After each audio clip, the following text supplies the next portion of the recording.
The Prabhupada Connection. Memories, 122. Drops of Nectar 4. Reprinted from Illumination Television. Vaimana Janadasa. My wife and I ran a little store across the street called the Surabi store. We would arrange for Srila Prabhupada's afternoon refreshment of dabbed fresh coconut. The last year that Prabhupada was here in Los Angeles, the GBC came to me and two others and asked if we would like to be Srila Prabhupada's bodyguards. He thought the three of us should split up the 24-hour watch. About the middle of the second week we were doing this and my good friend Bhaskara, who was one of the other bodyguards, and I were having lunch and he said, "Did you notice that Srila Prabhupada does the same thing at the same time every day?" I said, "Yeah, it's amazing, you can almost set your watch by him." Bhaskara said, "Someone gave him a brand new pair of slippers the other day and he only wears them from his room to the curtains outside the temple room and then he takes them off. After class, he puts them on, wears them to go upstairs and takes them off at his door." I said, "Yeah."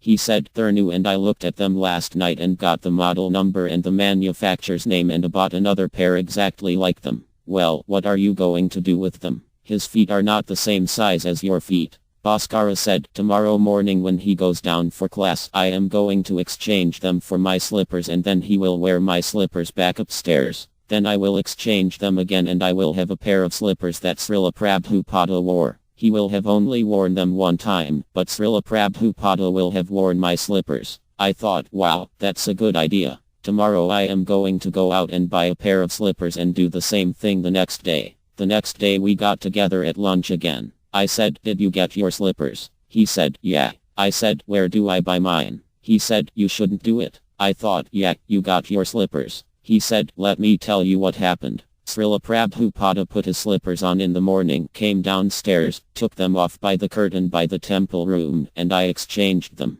After class Srila Prabhupada came out, put on my slippers and wore them upstairs right into his room. He never took them off at the door." I said, "Really? What did you do?" He said, "I stood there chanting japa thinking, what am I gonna do now?" I was there about 5 minutes when a sannyasi came and asked, "Is your name Bhaskara?" "Yes." The sannyasi said, "Srila Prabhupada has a message for you. He thanks you very much for the new slippers. You may keep the old slippers. But most importantly," he said, "it's not nice to play tricks on the spiritual master." Tirtharthi Dasa. I was really hankering for Srila Prabhupada's personal association. I was desperate. It seemed that so many devotees were getting his personal association and that I was a nobody, a new devotee. Somehow I conned my way into a morning walk on Venice Beach. I was nervous and scared. I was walking on Srila Prabhupada's right and he was talking about the waves and the ocean. One wave came up high and almost touched Srila Prabhupada's feet. I jumped up on the embankment and Prabhupada saw that the wave was going to wet his feet. He put his hand out to me and I helped him up the embankment. That was it for me. I actually touched Prabhupada and helped him up the embankment. But I started to feel my oats. I started getting puffed up and I thought, I'm gonna ask him a question. I am actually going to come right out and ask him a question. My heart's desire was to get Srila Prabhupada's recognition, not his answer to my question. I can't remember the exact question, but I asked something about Tulasi Devi. Srila Prabhupada turned to me and said, "Why are you asking me this question?" I stuttered and said, "Well, I am worshipping Tulasi Devi, Srila Prabhupada." He repeated, "Why are you asking me this question?" I lost it that time. I shut up and turned every color of the rainbow. Then he answered my question. In all his mercy, Prabhupada answered my question. Mula Prakriti Dasi. I was in Honolulu on my way to Japan to distribute books. Srila Prabhupada was also in Honolulu at that time and he asked me to come to his quarters to talk about book distribution.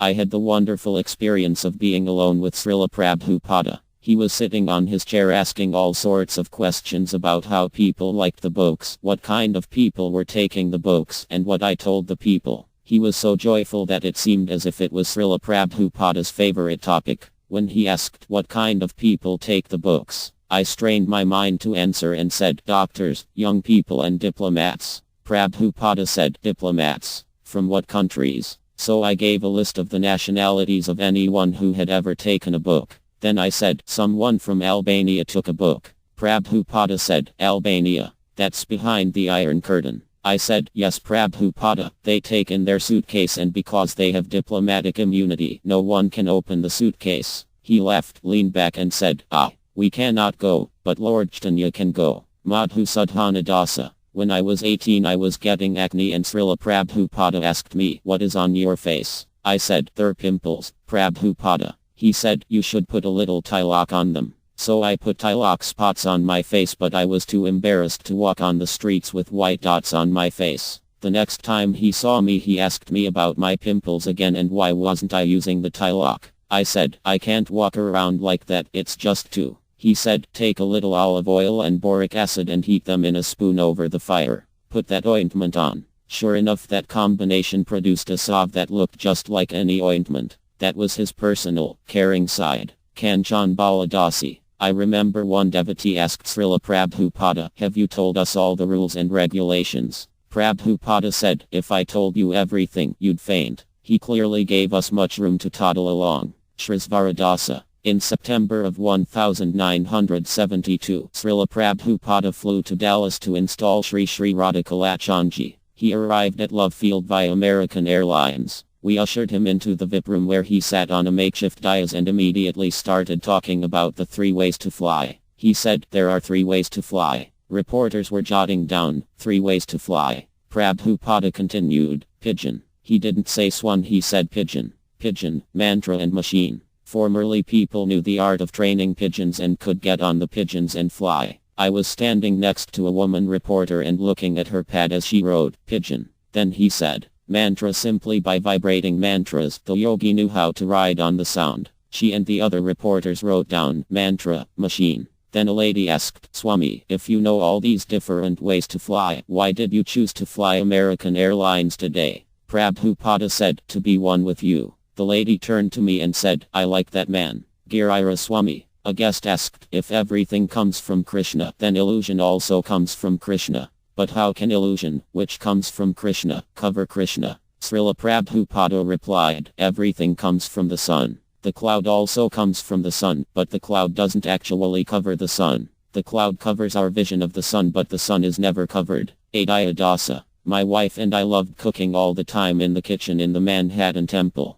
Once Prabhupada was due to arrive the next day and we were told to make a skirt for Prabhupada's Tulasi Devi, but my wife didn't know how to sew. We had an assignment we couldn't do, but we tried. My wife stayed up the whole night making that Tulasi skirt. In the morning we brought the Tulasi skirt and the devotee said, "Oh, this is a terrible job. How could you do this? Don't you have any sense?" We were broken hearted. My wife started crying and I was hurt, but we put the skirt on Tulasi Devi anyway. When Prabhupada finally walked into the room, the first statement he made was, "What a beautiful Tulasi skirt." We started crying again, but this time out of great pleasure. Prabhupada's statement made us realize that we just met a pure representative of the Supreme Personality of Godhead. Gopavrindapal Dasa. Another time one of the local book distributors asked how, upon his arrival in New York, Srila Prabhupada had such success in distributing the first volumes of the Srimad Bhagavatam. Prabhupada thought for a moment and said, "I do not think it was my success. I think that they saw me as some fancy Indian gentleman and therefore they took whatever I asked them to take." He never thought that there was a technique. He thought it was his Indian flair, his Indian gentlemanliness. Sudama Dasa. One afternoon after his nap I was bringing him a little rasaga and some drink. The sun was going down when I started to enter his room, which faced the backyard. The whole room seemed purple and gold. There was a certain energy in the room. Srila Prabhupada was chanting and crying tears of ecstasy. Well, we didn't even have the nectar of devotion yet. I got alarmed, backed out of the room with the tray, went to Govinda Dasi and said, "Govinda, what's happening? Is Prabhupada okay? Is he having a fit?" She said, No, that's just Srila Prabhupada having a relationship with Krishna. That's Krishna consciousness. I said, "Wow." I went back in 5 minutes later. Srila Prabhupada was still there and this time he stopped me from leaving. He said, "Sudama, don't leave. I am crying because of the mercy of my Guru Maharaja. By his mercy I am allowed to see Krishna. I see him right now over those grasses." Oh, man. It was so heavy that I started crying. He said, "Why are you crying?" I said, "Because you are so powerful and merciful. I have never met a soul like you." He said, "That is Krishna's arrangement." Brahmananda Dasa. In Boston, Hamsadutta had just gotten a school bus, the first Sankirtan bus in the movement. One morning Prabhupada called Hamsadutta and said, "Let us go for a ride in your bus." Hamsadutta excitedly said, "Oh yes." But then he realized that they had taken all the seats out of the bus. There was just the floor. Prabhupada couldn't sit like that, so I got a chair from the temple and held it down while Prabhupada sat in it. All the devotees piled into the bus. Everyone was very excited. "Where are we going?" I said. "For a ride with Prabhupada." Raymandeva was driving and Prabhupada was giving directions. "Turn here. Go on this road." Nobody knew where we were going and no one was bold enough to ask Prabhupada. But Prabhupada knew where he was going.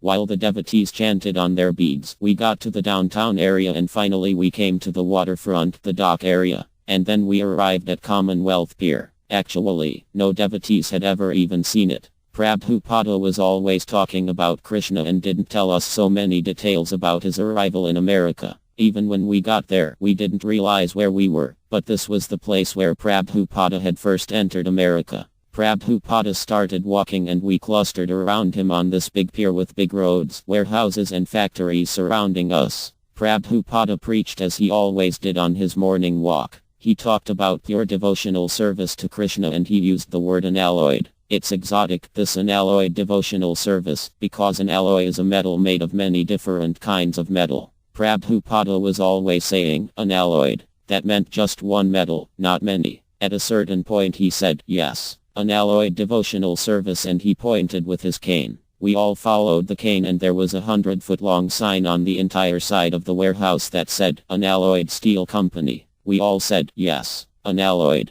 That sign was one of the first things Prabhupada had seen when he entered America and he showed it to us to explain unalloyed devotional service. A very simple instruction that he made so graphic. We were like Prabhupada's young students and Prabhupada was our teacher. As a teacher writes a word on a blackboard and then takes a pointer to show the class, so Prabhupada was showing us. Paradradasa. There was a devotee named Patita Udaran, tall and lanky and very unconventional in many ways. He danced in his own way, he sang in his own way, and he talked in his own way. He obviously didn't fit into the narrow category of a book distributor. After a nice big curtain in the temple, Prabhupada lectured and then suddenly said, "Are there any questions?" Out of the blue, Patita Udaran said, "Srila Prabhupada, we are all eager to hear what will please you the most. There are so many different types of service that are dear to you. Will you tell us clearly what service is most dear to you?" Prabhupada said, "Chant Hare Krishna and become simply wonderful. Eat simply wonderfuls and become simply wonderful. That is all.